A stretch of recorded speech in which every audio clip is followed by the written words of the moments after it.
This is Charlie Roseland with Advantage Asset Management. I hope everybody is doing well that is on the phone today.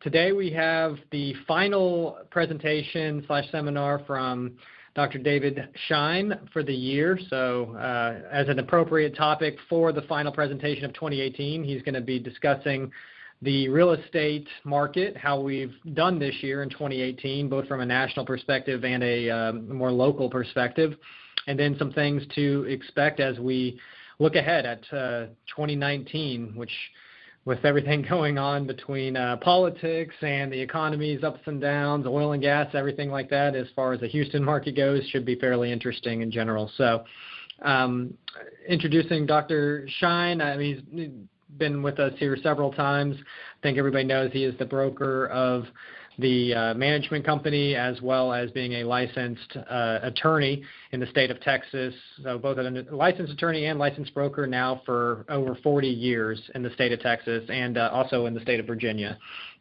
Always happy to have him present with us. And I did want to bring up as well the book that he recently wrote called The Decline of America, 100 Years of Leadership Failures. This came out less than a year ago, and he's still doing some promotions on that, which I'll get to in a second here. But the basic premise is this thought-provoking, nonpartisan book reviews the last 100 years of American presidents from Wilson through Obama. And it's not just a criticism, but has some common sense solution to help fix America before it is too late. And with that, so Dr. Schein, you do have some upcoming radio appearances related to the book, I believe, and maybe television as well? Yes, I do. Thank you, Charlie. Thank you for the kind introduction. And it is really interesting for me. We had a really nice interview on Houston Matters the week the book came out, around President's Day, and public television invited me to do an episode of Red, White, and Blue, which is a political show that's supposed to feature, a balanced presentation, red, white, and blue. And so we've already taped the show, and it will be aired 2 weeks from tonight, December 14th and 15th in the early evening on Channel 8 television here in Houston. So I'm excited about that. It's first video appearance on the book, and we do have anticipate some radio appearances coming up now that the election has passed. Radio hosts are more willing to talk to us authors as opposed to candidates. And I think that's a good bridge to talk a little bit about what we think. Everybody asks me, what's going to happen in the real estate market, but I think an interesting question is, did the November 6 elections change the real estate perspective? And I think the answer is that it didn't affect it either way, because basically the outcome of the election was a draw. The Republicans were predicted to lose the House, and they lost the House. The Republicans were predicted to hold the Senate. They held the Senate. They improved slightly. They went from 51 to 53 senators. That was just decided in the last couple of days with Heidkamp in the South. So there's no real projection of an impact from the election, independent of the fact that there are a lot of other factors going on, certainly. Sure. But in terms of whether, if you were an investor in the real estate market, or you're house hunting, or you're thinking of selling your house, the election is largely a non-event. Now, that doesn't mean that politics do not impact us, because what has been happening is that the economy has been improving pretty steadily. That's the good news. And, of course, the housing market and construction in general drive the economy, a very important part of the economy. But at the same time, a successful economy raises interest rates. And what has happened is the Fed has steadily increased the basic federal funds borrowing rate for 2 years, steadily. And the direct impact of that, although they're not technically tied together, the direct impact of that has been that mortgage rates are 1% higher than they were just a year ago, and are significantly higher than they were at the bottom of the housing crisis in 07-08. And what I've read most of the sources seem to feel that, especially in the single-family housing market, that a lot of people, because mortgage interest rates were low for almost 10 years, I mean, pretty low for a pretty long period of time, that people have gotten spoiled with those low interest rates. Now when they go in to qualify for a mortgage and they find out that they're going to need to come up with bigger down payments, or they're going to have to show more income, or they're going to have to buy less house because the interest rates are up, it impacts the coverage ratios on applying for mortgages. So I think that what I heard this week, and it caused a 500-point surge in the stock market 2 days ago, is that the Fed admitted that maybe the general economy is not as strong as people thought it was, and therefore they're going to moderate raising rates. And that would, like I said, there was a surge in the market circled around that, and also it may indeed help to stabilize interest rates at their current level, which may not be too optimistic, but give people a chance to get used to mortgage rates being at 5% and not at 3.5% or 4%, and that might contribute to a little bit of a housing recovery. When I talk for Asset Advantage Management about the housing market, we usually talk about the Houston market, and I'm following a little different approach today. I'm going to talk about the national market, and then I'm going to talk about Dallas, and then I'm going to talk about Houston, because I think that there are some trends here that we need to be aware of. And first of all, in terms of talking about the national market, the last 6 months of this year, which is we're pretty close, we're almost to December 1, is that the last 6 months have not been a good 6 months for the national housing market. And this has largely been blamed on the significant increase in interest rates in the mortgage market over the last year. However, the second factor that better analysis seems to present is that what we've experienced is a big run-up in housing prices relative to people's income. So, a lot of people talked about the fact, well, we've had this economic recovery since 2009. It's been a terrible recovery until, 2017, but at least there was a technical recovery. We weren't going down anymore. But a lot of people talked about it as a wageless recovery, that people began to have work and at least were not unemployed, but that average salaries didn't increase as the general economy improved. So if housing costs go up, mortgage rates go up, and people's incomes do not go up commensurately, you have a kind of what we've got, which is a slowing of the housing market across the country. To give you a reference point, national home sales in October dropped 8.9% relative to a year earlier. So this is certainly a tough situation. Wall Street Journal also reported a slowdown in building high-density apartment complexes. We've seen a lot of apartment complexes constructed here in Houston in the inner loop markets. We're seeing where bungalows were torn down in older neighborhoods, and whole city blocks have been turned into 300 and 400 unit apartment complexes. And so Houston is not showing that yet. We're going to talk about that in a minute. But certainly on the national scene, because of the availability of cheap money, the big operations that can afford to build 400-unit apartment complexes, people like that, they've been able to, borrow money cheaply and build a lot. The question is who's going to move into these places. Mm-hmm. So the national market, not a great-looking market at the moment. Let's talk about Dallas. And of course, Dallas and Houston famously have a long-running rivalry between the the Texans and the Dallas Cowboys, and it doesn't just stop there. But the two cities are quite different. Their economic systems are quite different. Dallas, unlike Houston, of course, has its neighboring city of Fort Worth, which is a very important city.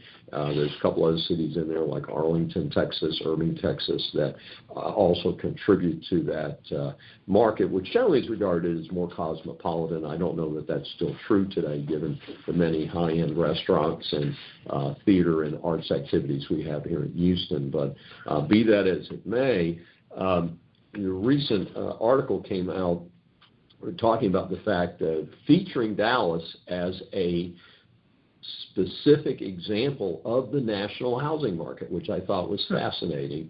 And because the two cities are only about 300 miles apart, they're both here in the state of Texas, and you'd say, well, if Texas is doing well, you'd think that, both the flagship cities, if you consider Dallas and Houston two flagship cities for the whole state, then you would expect Dallas to do as well. And they're saying Dallas pretty much is mirroring the national economy as opposed to the Texas economy. And one of the things they said is the Dallas job market is booming. It's a tremendous job market. Austin is fabulous. Austin is down to 2.9% unemployment, but Dallas is not too far behind them.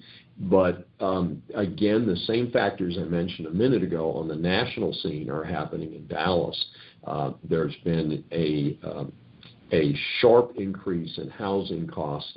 Estimate is housing is 50% more expensive today in Dallas than it was 10 years ago. And it's hard to absorb that type of increase when people have not gotten a commensurate increase in income. Very few people have experienced a 50% increase in income over the last 10 years. I certainly haven't, so I mean, just speaking for myself here. But one other factor they mentioned in talking about Dallas market, which I thought was very interesting, is having been involved with real estate for many years, real estate's tied to the mortgage market.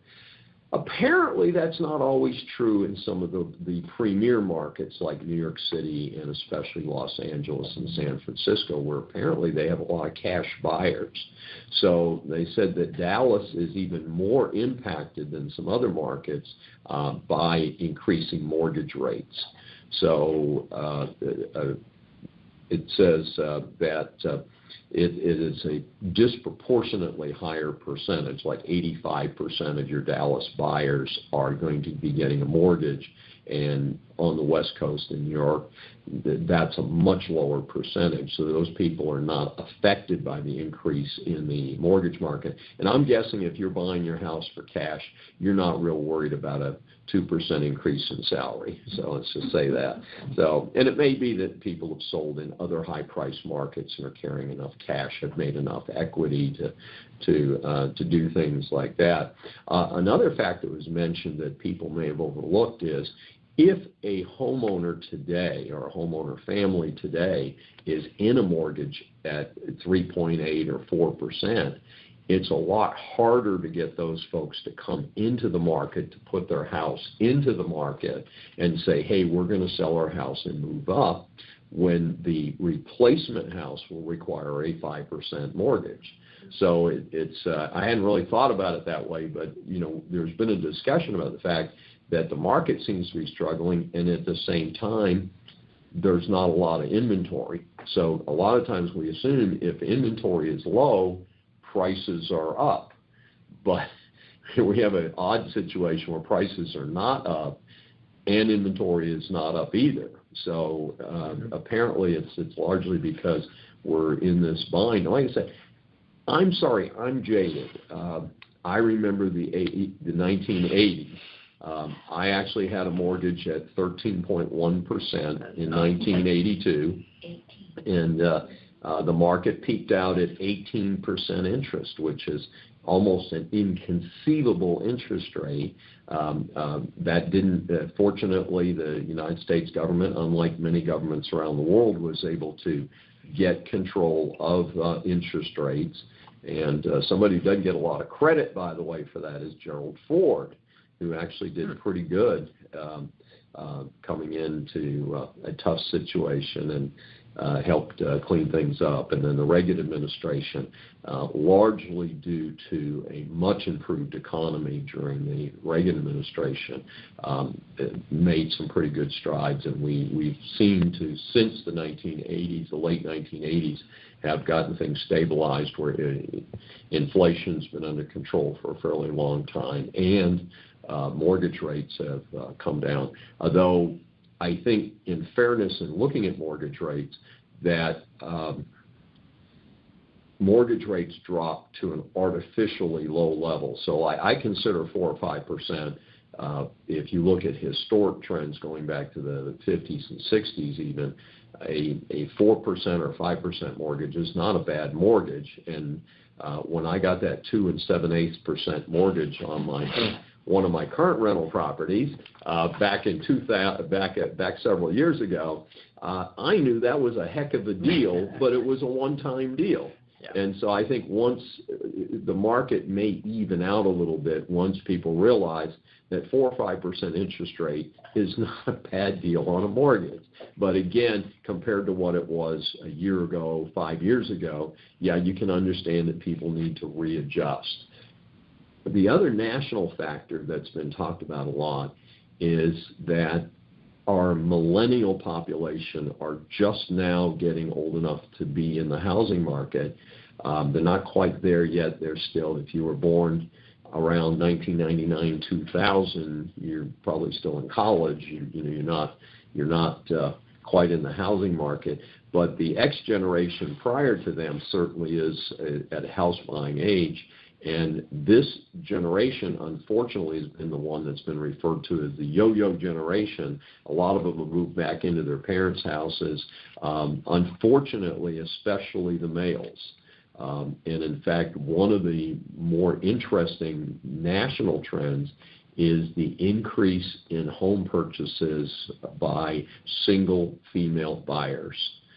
It's really interesting. The guys seem to be less concerned about buying a house and homesteading, and don't seem to mind as much living in mom and dad's couch or in the back bedroom where they grew up. And but the ladies seem to be more interested. And remember, the reason to buy a house has multiple facets to it. So it's a pretty interesting trend. I want to switch now to talking about the Houston market. And the first thing I want to talk about is the Houston housing market right now is very good.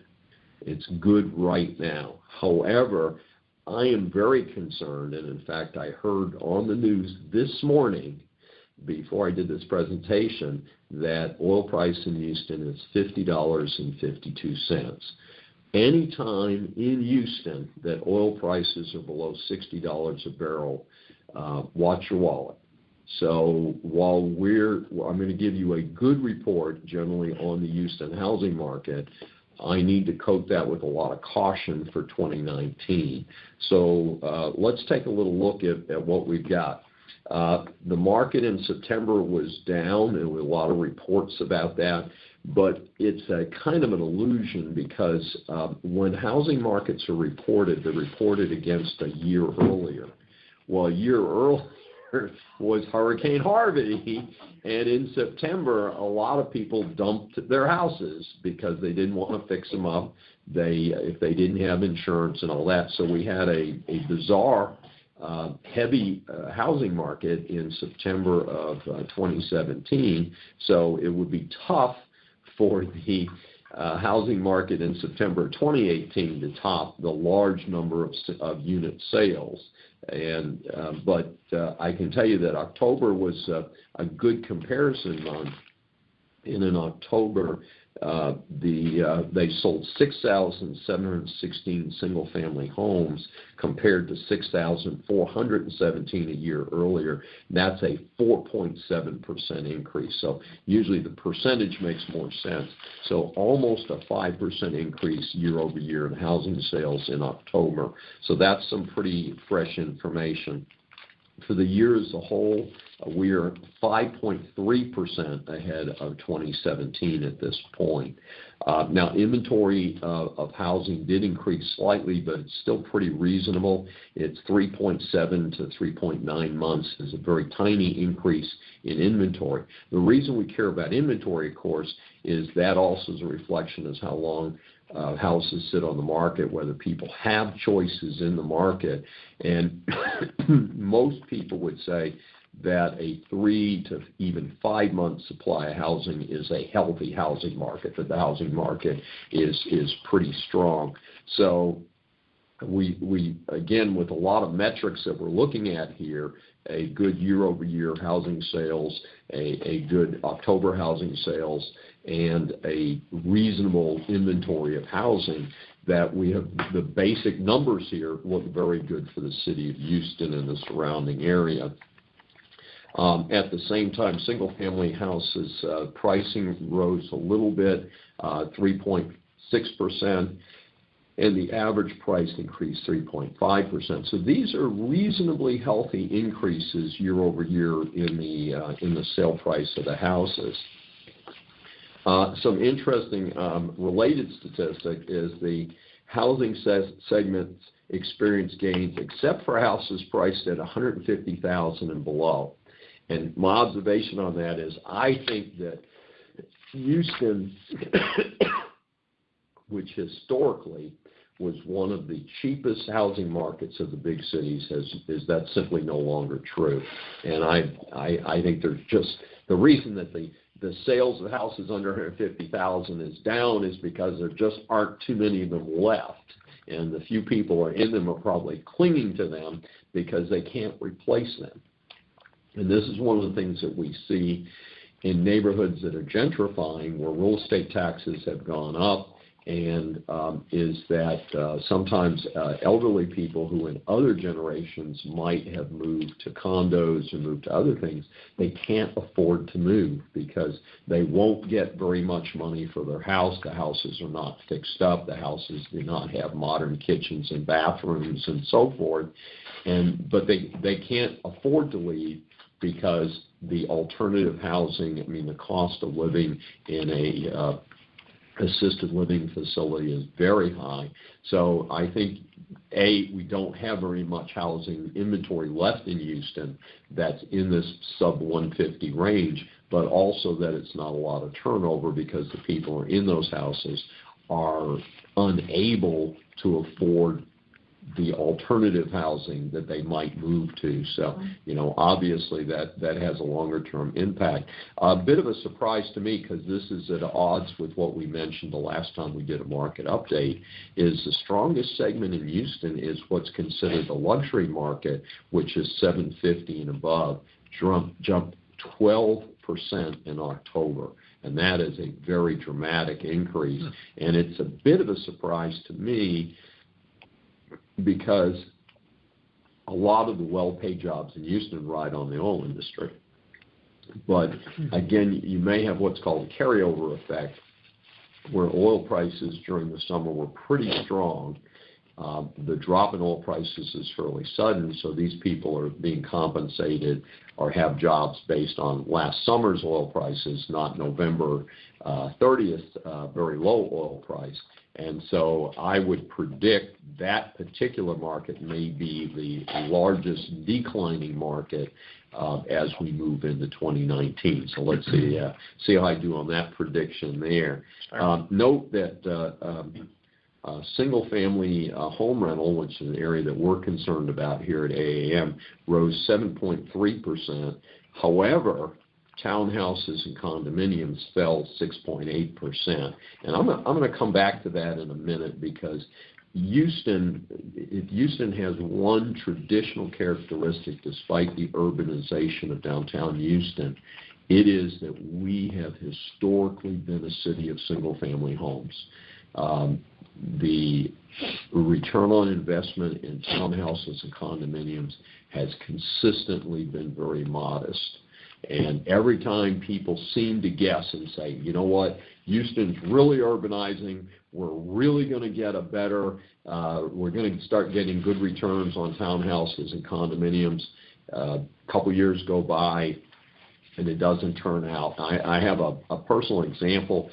A good friend of mine, she and her husband, when one of the first luxury condominiums opened in the Galleria, and I think it's called the Hanover. It's in behind the Galleria, not a couple blocks. And they bought 2 units because they said, man, this is really the future of Houston. And these things were in the $550,000 range.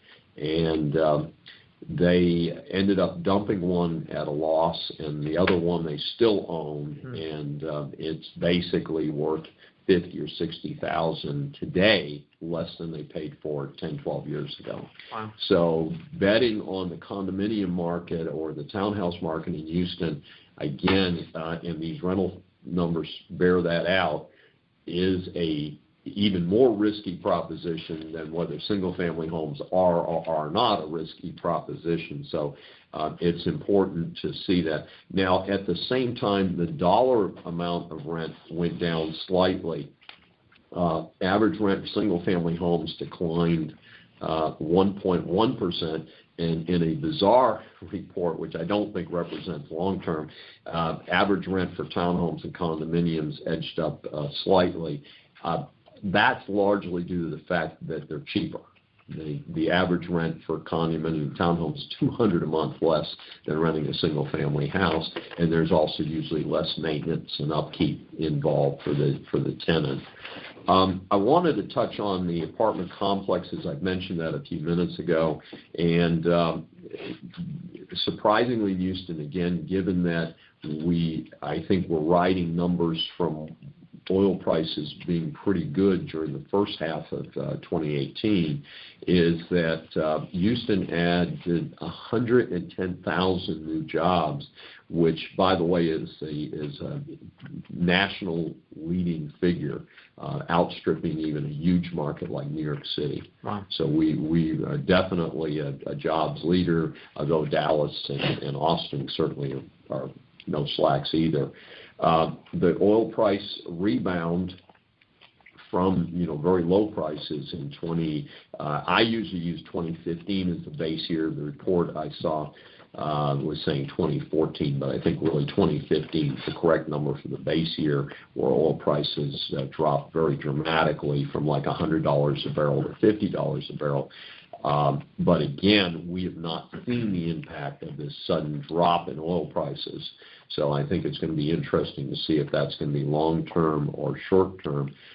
We've had a slight increase in occupancy to 94% for A, B, and C apartment complexes, keeping in mind that that is below national numbers for occupancy. So 94% means that more than 1 out of 20 units is vacant in a complex. So it's a decent number, but it's not a great number. And one of the concerns that I have, I'm primarily in the Heights, is that we've begun to have street flooding in the Heights, which we've never had. And one of the reasons it's called the Heights is it's higher than other parts. It's higher than downtown Houston, and people have enjoyed being there without having to have flood insurance and things like that. And it's getting to be very significant. And what has happened is a lot of tracts of land in the Heights have been turned into not necessarily high-rises in the Heights, but a lot of 4-story apartment complexes, like I said, 300 or 400 units on a city block that previously maybe had 8, 10, 12 bungalows on it. And we have not had a commensurate increase in flood control for those areas. And I'm very concerned about that, because I think it is the people that control development in the city of Houston and Harris County need to say, we encourage development here. That's a good thing. It generates jobs and it creates housing opportunities. But at the same time, if we're going to generate, cover a whole tract that had grass and had houses and trees with a big brick building, that we need to do something to contribute to flood control, and that it definitely doesn't seem to be happening. So I think there's going to be some increased concerns about that over the next few years, at least if what we're hearing is true. And that may also lead to either higher apartment rents or to slower building if a developer comes in and says, we're going to take this city block and turn it into a big apartment complex, and the city or the county comes back and says, that's great, give us $2 million toward the legitimate flood control, because obviously the crisis of Harvey is that the money was collected, but it wasn't spent on flood control. And that's not a political statement. That's an absolutely true statement. It simply wasn't. We didn't dig our reservoirs. We didn't dig the reservoirs deeper. We didn't dig Buffalo Bayou and White Oak Bayou deeper.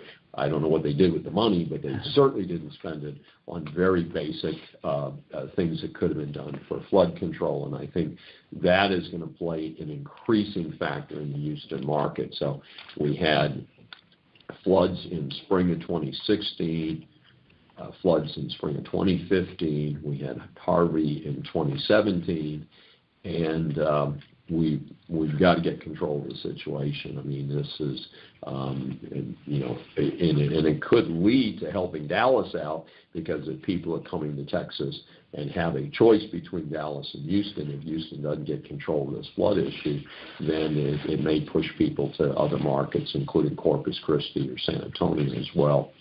One of the true visions for people driving around Houston today is the sudden influx of even more tall buildings. So we're used to some tall buildings at the Galleria. We're used to some tall buildings in Greenway Plaza. Obviously, we're used to a good handful of tall buildings in downtown Houston. However, what has been happening is a flood of tall buildings, particularly 20, 25-story condominium developments around Houston in a lot of places that are fairly close in, but where perfectly good buildings and housing are being torn down and replaced by very tall structures. So specifically at Montrose, right at where Highway 59, 69 crosses Montrose, they tore down part of the development and put up a luxury condo apartment complex, and they left the Chelsea Market development, which is a low-rise development and features Danton's restaurant and a couple other things. I've recently learned that development has evicted all of its tenants. I know Danton's has found another location. Some of the other people in there, small businesses are in there still looking for places to move because rents are fairly high. And they're going to build a parallel tower to the first tower in front of it by demoing out the Chelsea Market development. So this is kind of further evidence of the fact that they're building a lot of high-rise. There's a fairly new high-rise in Montrose, not too far from the one I just mentioned, and that is next to a pretty well-known boutique hotel, La Colombe d'Or. The developer of La Colombe d'Or, the owner, has now taken the special events room. They have a beautiful special events room on the back of La Colombe d'Or. That has now been demolished, and they are building a tall building where that annex or party room, if you will, that banquet center is now a hole in the ground as they're pouring concrete at a rapid rate. Again, I don't know if the city or the county has gotten involved in terms of assessing some type of flood impact, but it's changing the intermediate Houston skyline. Again, instead of having these three clusters of buildings in the greater Houston area, we're starting to see increased construction of high-rise buildings.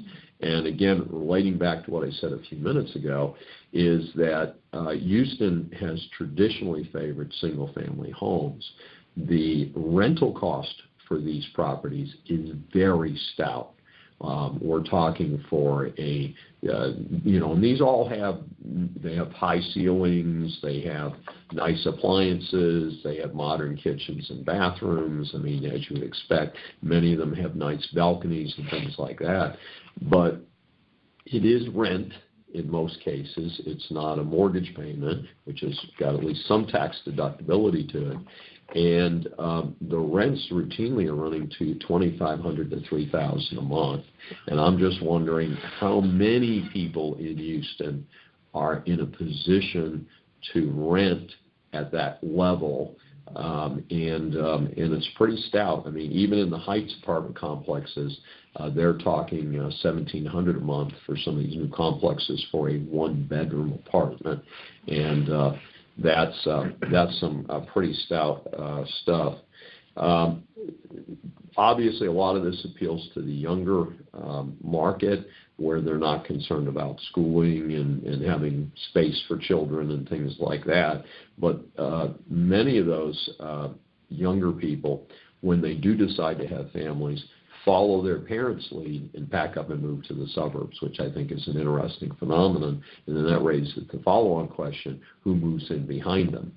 Are we going to keep bringing in enough young people? Again, the question is, at $50 a barrel oil, will we add 110,000 jobs next year? Because if we don't, there won't be an influx of well-paid young people to rent what's already being built, and again, what's on the drawing board. I want to use one example because I thought it was pretty interesting, is there's a 40-story building that's going to be built, residential building that's going to be built in downtown Houston, right in the middle of downtown in the business district, and they'll have apartments from a mere 550 square feet.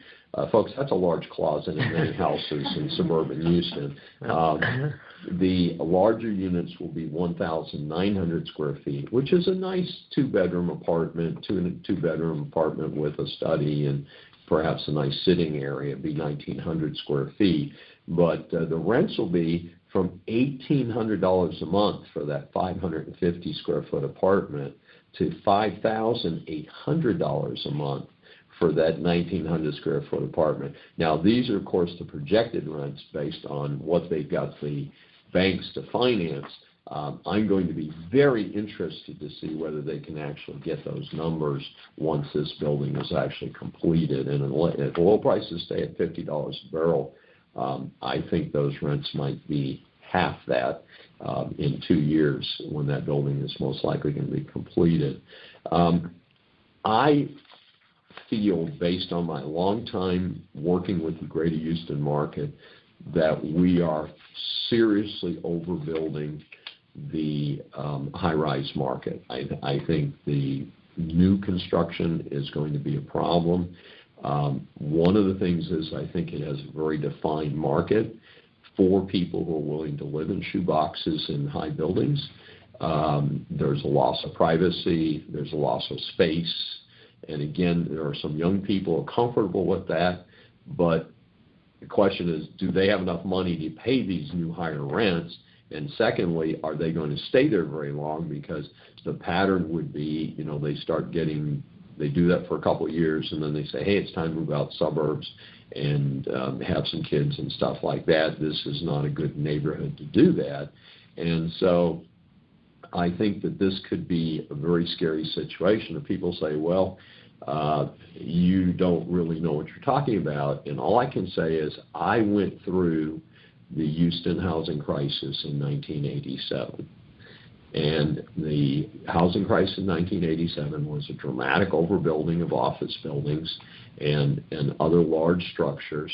And the crash was incredible. I mean, we had major buildings that went broke. They were foreclosed. We're not talking, having single-family houses foreclosed. We're talking skyscrapers in downtown Houston being foreclosed or being results of complex workouts. I am concerned that unless there is a real extra boost in the Houston marketplace in 2019 and 2020, that particular market segment could turn in to be a very difficult market segment. So I think that's going to be kind of interesting. So again, I'm doing this on record here, so it'll be interesting to see what happens next. It could be that Houston joins the New York and Los Angeles and San Francisco, where high-density housing becomes a standard fare. But I think that remains to be seen. I wanted to talk about office rentals also for a few minutes. The office rentals have been reasonably good. We've had a pretty good year in office rental. The term that's used is called absorption. Absorption means that there's X number of rental units out there plus what's added. How many of those units are taken off the market by new leases? And one of the phenomenons of the 2015 oil crash is that a lot of small oil companies went out of business, or they were renting 10,000 square feet. They took 5,000, gave 5,000 back to the landlord or looked for a sublease. So there's been a very strong sublease market in Houston for several years. Generally speaking, the feeling is that's been absorbed, so that we're kind of at a stable position again. Also, the amount of office space construction has moderated. Again, we're still building a lot of high-rise residential structures, but the office market has eased up a little bit, and again, much of that excess has been eaten up.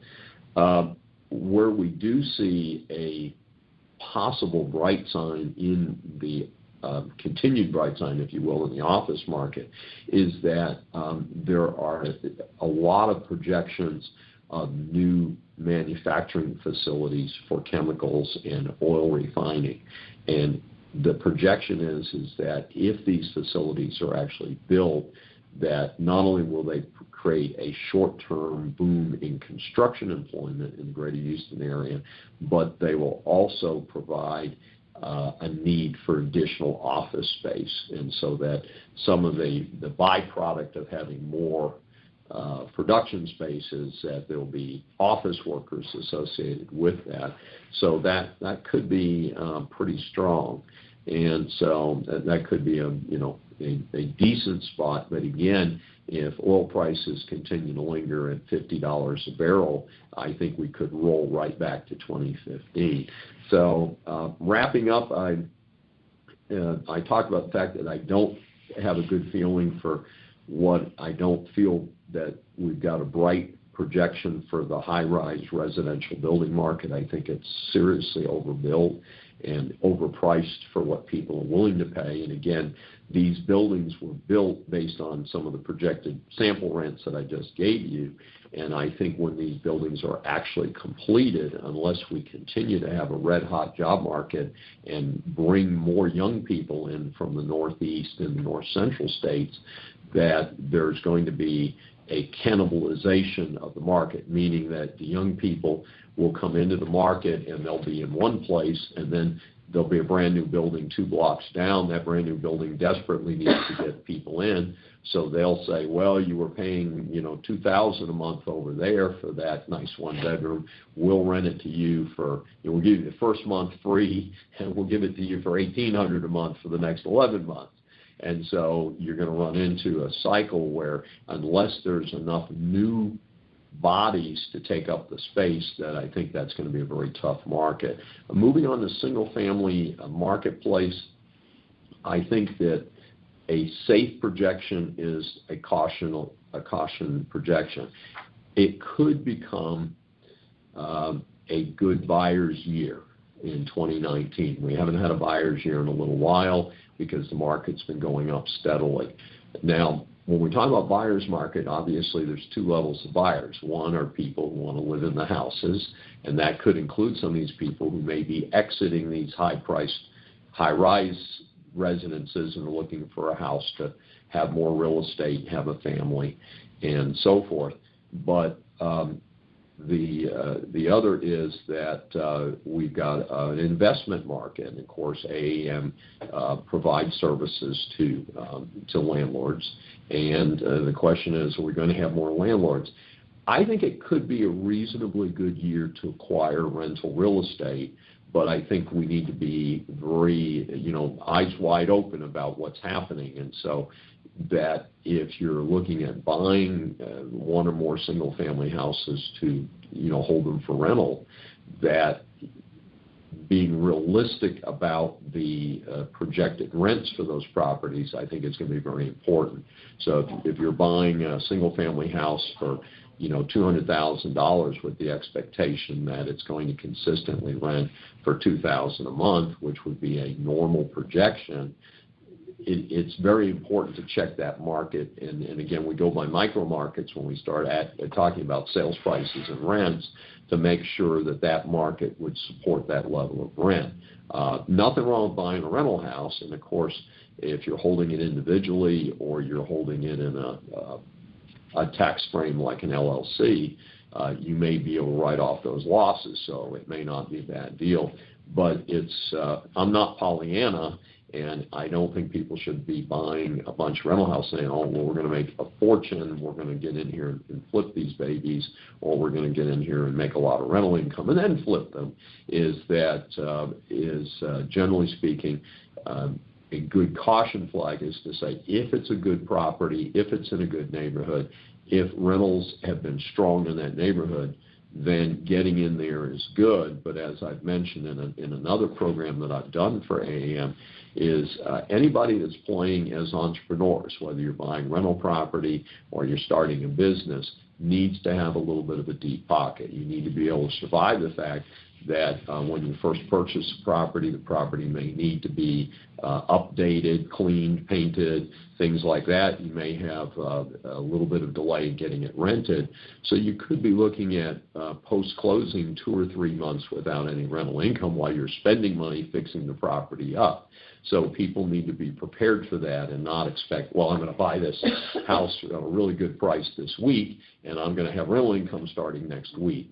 Now, if the property's already rented, certainly that's a good index of the fact that it's rentable. But my experience in buying rental property, and I own rental property myself, is a lot of times when properties are sold, the tenants that you inherit are not your best tenants.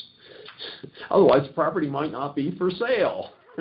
So I always want to kind of watch out for that and see if people actually who are in there actually paying the rent in a timely fashion and paying the rent that is projected. Because I've seen people say, oh, well, this fourplex, each unit rents for $1,200 a month, and then you say, well, let me have copies of all of your leases, and there's not a single lease that they send you that rents for $1,200 a month. So that's what they're saying. Oh, but when you buy it, you can rent them for $1,200 a month, but I'm only renting them for $1,000 a month, and you can't make the mortgage work in the normal overhead. And of course, an asterisk to that is that in the greater Houston marketplace, largely a reflection of Harvey and other issues, is we have a tremendous increase in home insurance. So when you're doing your estimate of your holding costs for rental property, you need to factor in the cost of insurance, which is substantial today, and of course real estate taxes famously are very high in the greater Houston area. So if you do a fully allocated cost estimate, then you can make a realistic projection as to whether the property will cash flow or how long it'll take. When I buy property, I usually work on trying to get it to a break even within 12 months and get it to cash flow within 24 to 36 months. So I use very conservative numbers, and I recommend that to people and all that. So do we have any questions for anybody? I'll start off with one. And I don't know if you'll, I know you don't have the any kind of statistics prepared for it, but just kind of maybe from a qualitative standpoint, when the oil and gas market went down in 2014, or starting in 2014, but like I said, really started to go down in 2015. I'm sure a lot of the luxury home pricing went down. A lot of the high rises couldn't get people to rent, things like that. Hopefully, the current low oil price situation is a lot more temporary than what we experienced for a couple of years, because really it just seemed like we just barely started to recover from that, and now all of a sudden it's going back down. But we did, to your point here, we did have 110,000 new jobs added over the last year or so as well, which is going to be largely driven by the resurgence in oil and gas. So curious if you have any thoughts about how many, we've got 110,000 new jobs, but how many jobs/people might have moved out of the Houston area and just kind of given up on the Houston area because of the low oil and gas price environment. We've had some coming back in, but now we're about to hit another one. If that's something that I wouldn't expect it to be maybe as severe as it was before, but it still could be a very severe impact for kind of the greater Houston area. And then, more specifically, housing, both from a sales standpoint and a rental standpoint. Well, oil prices are largely artificial. I mean, the cost to Saudi Arabia to produce another barrel of oil is almost nil. I don't recall the exact number, but I think it's less than $20 a barrel. It's extremely profitable for them to pump oil. So they don't really care what the real cost of it is, because it's so much below what they can sell it for on the world market.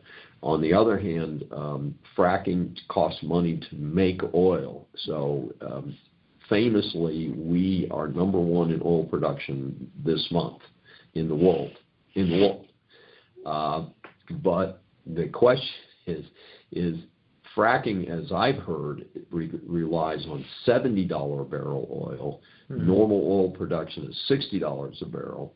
And Saudi Arabia can pump all day at $50 a barrel and make a whole lot of money. So we need to be careful about, what trends happen. And one of the reasons it's so flaky, and I say it's really not connected to the price of the actual cost of producing oil, is the fact that one of the things that drives oil prices up is that the U.S. and Iran get into a dispute. And there are a number of projections right now that relations between the United States and Iran are very bad. We have withdrawn from the so-called peace deal that was made several years ago, and which is still being criticized, by the way, politically. And if the situation between the United States and Iran heats up, one of the very first things that will happen is that oil prices will go up almost immediately, because it's the projection that Iranian crude is not going to be a player in the world market, because the U.S. will say to its allies, you can't buy crude from Iran. That immediately shortens the market. And if it shortens the market, then you could have prices shoot right back up to $80 a barrel, overnight. So that's what makes this such a difficult projection, because Houston, unfortunately, is still very, very tied to the energy industry. And in fact, it's the largest single criticism of the Houston economy is that we're still tied. And I remember going back several administrations to Mayor Kathy Whitmire, and she tried to make Houston less cowboy and less dependent on, the Old West image, and a more modern image, and more focused on NASA and things like that, there's been a movement for 30, 40 years to diversify the Houston economy. And I'm sorry, but, the one Shell building is still the middle of downtown as far as I'm concerned, and the Exxon headquarters and the Petroleum Club, which recently moved, are still a pretty big deal. We have a great deal more service industry than we have had. We've got banks all over the world have come into Houston, bought some of our local banks and stuff like that. So we have, certainly there's a lot of stuff going on, but the high-paid jobs, the center of high-paid jobs is there. Now, are there other positive signs? I'm on faculty at the Cameron School of Business, University of St. Thomas. we are one of a big handful of universities that are participating in the Station Houston project, which is most people that are close into Houston know it as the old Sears building. Sears for many years had a building at the corner of Wheeler, which is also Richmond Street, and Main Street, and big structure. About 2 years ago, and I just learned this, I attended a presentation on Station Houston in the last month, and Station Houston is based on the old Sears building. But what's interesting about it is that Sears never owned the real estate. Sears was on a 99-year lease with Rice University. Rice not only owns the real estate the Sears building sits on, but they own all of the surrounding real estate. So what's happening is there's been a commitment made, and I think they're going to spend like $100 million. It's an astounding number to renovate that building and develop it as a major innovation center in an effort to give Houston a boost into innovation, kind of like what we saw with Dell Computers in suburban Austin. Remember, Compaq Computer was headquartered here until HP bought, Hewlett-Packard bought them out. So certainly if we could get more medical innovation done here and more computer leadership done here, it might provide an additional path forward that would help us to be a little bit less dependent on the real estate and oil industry.